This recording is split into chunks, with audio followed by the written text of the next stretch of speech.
Welcome everyone back to Shine's room. May I please have a webcam check? Mic check, please. All right.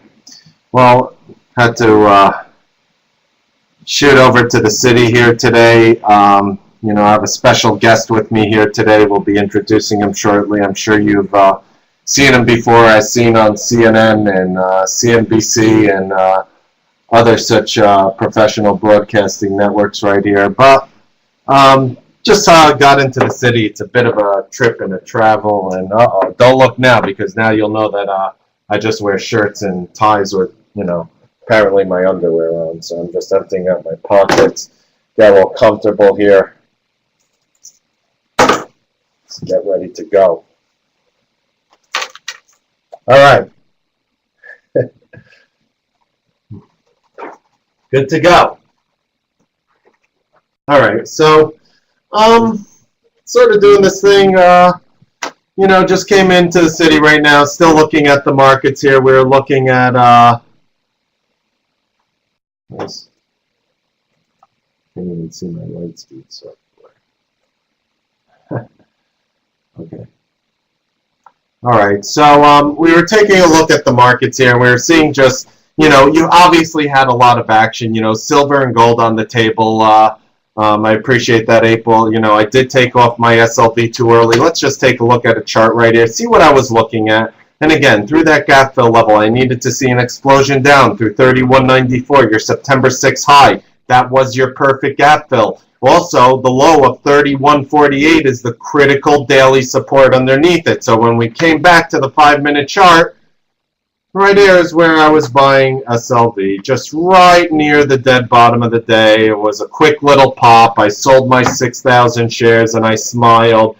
And then I take the trek into New York City, and what do I see from there? But to only come in and see this SLV trading at 32.19 right now. So remember, I can't really kick myself in the butt, over not holding it. It was a nice profitable trade, and you always have to take it like that. So let's just talk about, this an unspoken approach, a very rational approach here to trading, and some of the psychology behind it. So if you put a trade on, and the first thing that happens is your heart starts to pound, you are not ready to trade. Some people who are not ready to trade have some other problems, obviously, as well. Pulling the trigger to get in, staying with one trading strategy long enough to judge it, and letting those good trades go back. So let's talk a little bit about some day trading psychology here today. Day trading psychology plays a role in all of these issues, people. And all of these books and educational courses and everything that's offered out there is written to help traders deal with these problems. But most of them don't offer a practical solution. So what do? How do you be successful? In order to be successful at day trading, you must have the confidence in your trading strategies. Most traders, unfortunately, with less than 1, 2, 3 years experience, and for those who are just starting to learn how to day trade, well, they have nothing to be confident about. But there is a strategy that can really help the inexperienced traders, so don't be discouraged, and we'll talk about that momentarily. So, if your trading strategy is not making you money consistently in real time, you can have confidence in it, period. But how can you tell if your method is any good when you don't yet have the nerve and discipline to trade it, right? It's not about jumping in here, seeing one person in the room, me, April, somebody else, call out a trade and, profiting on it or losing on it, profiting, saying, oh my God, this is the greatest thing ever, or losing on it and saying, oh, I hate this stuff is bad, all right? So, being a 13-year veteran, my trading advice for you would be to trade your strategy, obviously, in a simulation mode, and that's going to allow you to judge it rationally. One of the most intelligent things that a trader can do to really see his strategy pan out without risking the capital behind it. Remember, the point of this is to test the strategy here. So you're doing this to just simply test your strategy. So when you go on this demo and you see these people, they slam in shares. Most traders, they're like, you know, it doesn't matter if you made money on the demo, it's not good or whatnot, or this or that or this or that. The inexperienced trader, and even a lot of traders with years of experience, tend to have a difficult time thinking rationally when they are afraid of losing money. It could be very simply summed up. You heard, you know, scared money doesn't make money. So let's take that fear out of the equation. We've been talking about the psychology of fear behind trade. So let's take that fear out of the equation by utilizing the simulation trading as a tool. Now, what you could do to see if this simulation, to see what you've learned, to see if it works, is simply follow it through. Treat it as a real trade to the best of your ability. It will never be like that, because when you have a real trade on, you know, you're watching at every movement and you get scared. My goal here right now today is to get traders past that adrenaline, heart-pumping decision when they slam in shares. You know what? When I slammed in that 6,000 SLV today, my heart was calm. Would have it been as calm if I jumped in 50,000 SLV down there? Would have it been calm then? And I'm going to say I don't know, but likely not, right? So some professional traders will come out and tell you that simulation trading is useless, or even the worst thing you could do because it builds up this false sense of confidence. But it depends on why and how you utilize simulated trading. If you choose the simulation trading strategy that has a defined number of setups, a fairly specific strategy for limiting these losses, and you stick to that strategy like white on rice, never deviating from it, then simulated trading is indeed a logical way of testing your method in real time, and then of course it will help you greatly. Now remember, this is to test new strategies. Has nothing to do with if you're a profitable trader, if you're not a profitable trader. It's a way to experience the strategies in front of your face and pan them out with your own results, and then see if you like those results to potentially apply it in your money account. So day trading psychology involves self-control, cultivating good habits such as self-control, and developing the confidence while using the simulation method can help you even when you're ready to trade for obviously a profit. So having confidence in a method that you have traded in simulation mode is the most rational point for starting out as a new trader or any trader that's struggling in this market. So begin the successful part of your trading career with a strategy that you personally have and learn to trust through real-time trading and even simulated trading. Not all trading strategies are alike when it comes to day trading psychology, and this is very important to understand. So any strategy that loses more than 60% of the time, such as, you know, a trend following system, or any strategy that, or any technical analysis that you're applying that you see that's losing 60, 70, 80% of the time, these strategies demand a certain type of person. You know, these strategies sometimes take a certain type of person to trade them, and you need to identify what kind of trader you are before you jump into something like that. Thousands of strategies will force you to place this fixed stop and wait to see if it gets hit. As I was saying over the past couple of weeks, this is a farce. This is a fallacy. This should not be thought of. A stop is a last case scenario. A stop is not an effective way to enter and exit positions. I repeat, a stop is not an effective way to enter and exit positions. A stop is there if your whole shit happened. So if you're sitting there and you sold all your trades today by getting stopped out, what percent of the time do you think you're going to be up to the day? I don't care even if you have a trailing stop and you're in the money and you set a stop and it hits you out. If that's the way you exit your positions, show me how consistent you are. I guarantee you'll be very difficult. And even if you can find this strategy that wins 70+% of the time and makes money, and of course that's always a big if, you can spend a career and thousands of dollars searching for success with this kind of strategy. And unfortunately, most of them do end in failure. So obviously, I have my own methods for support and resistance trading. I think the same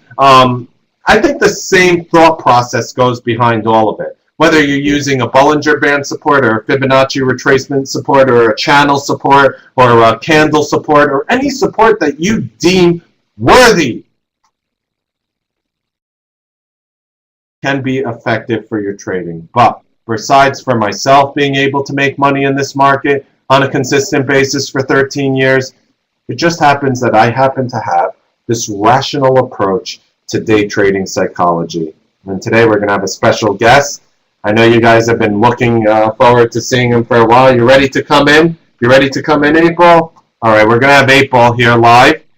We're going to just hit him up, and we're going to just put him right there. April, welcome. It's very nice having you, and I just thought if you weren't too busy today, I know the market's moving, if we could just ask you some questions today for psychology. And obviously that joke was corny, and April is not with me here right now. And I'm just holding a little ball in my hand, a little 8 ball in my hand right here. There he is. This is the dude that talks to you every day. And just imagine like my physique, except a lot more muscular, without my head and just this resting on top of it. Like if this was my head right here, like if I was talking to you and you just saw like my body and head like that, that's like April. You've seen him. See, there you go, Derek. E-Smoke would be my nickname. E-Smoke is good stuff. Oh, I appreciate it. We even have an introduction of 8 Ball, if you want to know where 8 Ball got first started. Right over there. The issue is Sleepwalker number 2. It's the introduction of 8 Ball. The calls for you, Bunkface. Got a little comic action going here.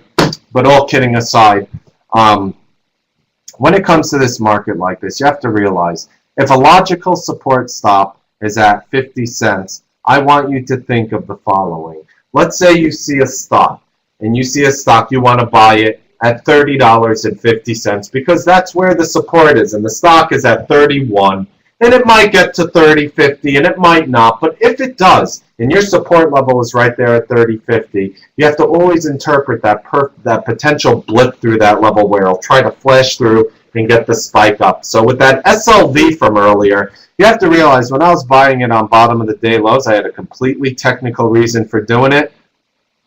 And obviously I should have held it longer, which I didn't. I took it off real quickly at a very tight stop. And I had a little bit of, looking for that 3x trade. But just going back to the market here, I hope you guys enjoyed this little look into the psychology of trading. If you're trying a new trading strategy for the first time, I highly recommend, regardless of your experience, that you try to simulate those trades or just look at it, write it down on a piece of paper, say what were to happen if I were to short here at this price? What would I make? What would I lose? Record it. How many times would have I made? How many times would have I lost? And when you start analyzing yourself on this, you will know exactly the direction in which you need to go in order to profit and capitalize upon these markets. So, great, you're having a killer day there.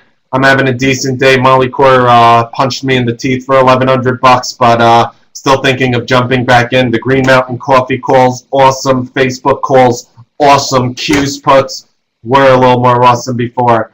Still trading well from that short that we called in the market. So if you guys have any technical questions or any questions about the psychology talk that we had via this webcast presentation, now would be the time to ask.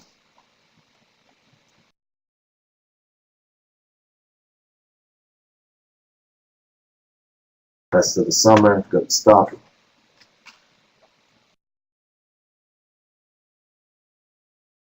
Again, I do apologize. I did have to hit into the city right now. You're watching Met. Oh boy. See?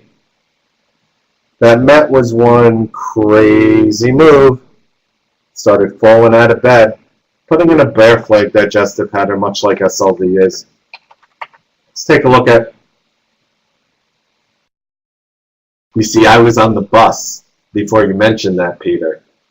And what can I say? I'm still holding 30 of these calls, exploding in value today on Best Buy. Again, this is the winner's circle, people. I'm not going to be right 100% of the time, and neither will you. Not going to be wrong 100% of the time, and neither will you. But based on the risk-reward, this Best Buy was a winner. So congratulations to those who made money on the Best Buy. I know a lot of you guys have been flooding in. You like the trades we've been doing when we go through the room and we try to break it down step A to step Z. I obviously don't have my whole setup here, so I'm not really comfortable, jumping in my accounts and, throwing some trades. So we're not going to do a mock trade here today. But, Best Buy calls, absolutely amazing. We were talking about this thing bullishly. Let's take a look at the daily there. And we saw this sort of ramping up here, right? Again, we did break through 1865. That is an A-plus trigger, right? Did you have volume today through 1865? Did you put in a tremendous volume bar through 1865? Right here is 1865. You gapped above it. You pulled below it. You had the volume around those levels. Unfortunately, I was sort of wishing we'd shoot up behind it. So how big of a trigger level is that 5-minute 1865? And you can see the overhead daily resistance right here, $19.20. That is my target. These Best Buy calls do expire the Friday after this one, so we are giving it a lot of room here to work. Green Mountain Coffee was my winner. I am out of those calls completely. Facebook, big winner for us here. Remember, guys, again, I'll bring you back just a little. Remember when we were calling it bullishly here on the 5th? All of a sudden, remember? Look at that stock bouncing up $3 off of that low from September 5th. Did I capitalize on every penny from? No, but the calls paid off beautifully. It was obviously a sick call. Green Mountain Coffee. I'm not really comfortable not being involved in this stock here. I did crush it. I murdered this stock. But 33.15, obviously, today's high. I'm still looking for that potential gap fill target, $48.62 right over here, represented by that May 2nd low. Current candle's green on Best Buy. It's green on mine too here. That was a 5-minute look. So you do got that beautiful green bar right now. I do want to see Best Buy try to climb higher. You're in a beautiful, very well-defined channel. Looks like you might have some channel resistance overhead here. Might be very difficult. Brian bringing up letter P. What do we say about letter P? That it gravitates towards $10 always. You're above 10, look to short it. You're below 10, look to long it. And if you took that idea for the stock every single time, you would have made money. So great pop up there, a lot of volume, a lot of volatility there in letter P Pandora. Got a lot of stuff here to do today and whatnot as we're continuing to watch the markets.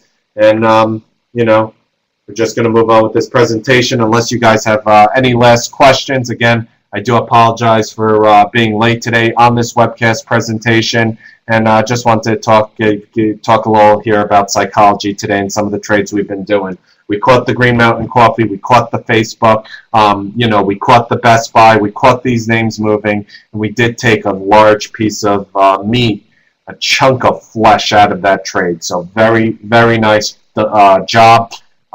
Phenomenal collaboration through the community. For those who are still involved in the Q's puts here, we caught the top of that recent top of the market out there beautifully. Doesn't mean you won't come back and retest. You have to realize you are still within that bullish channel right there of the triple Qs. And definitely keep a very close eye on it right there as you are moving around. Paparazzi got a pick of 8 ball at the gym. Did that work out?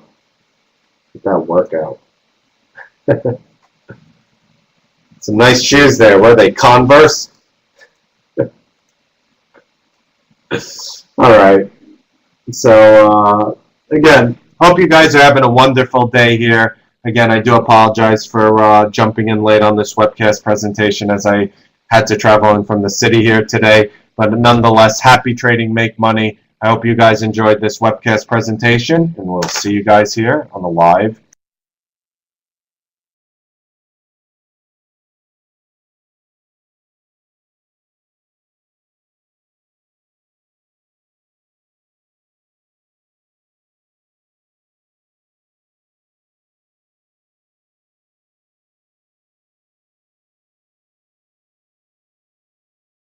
What's the rumor on this Pandora, guys?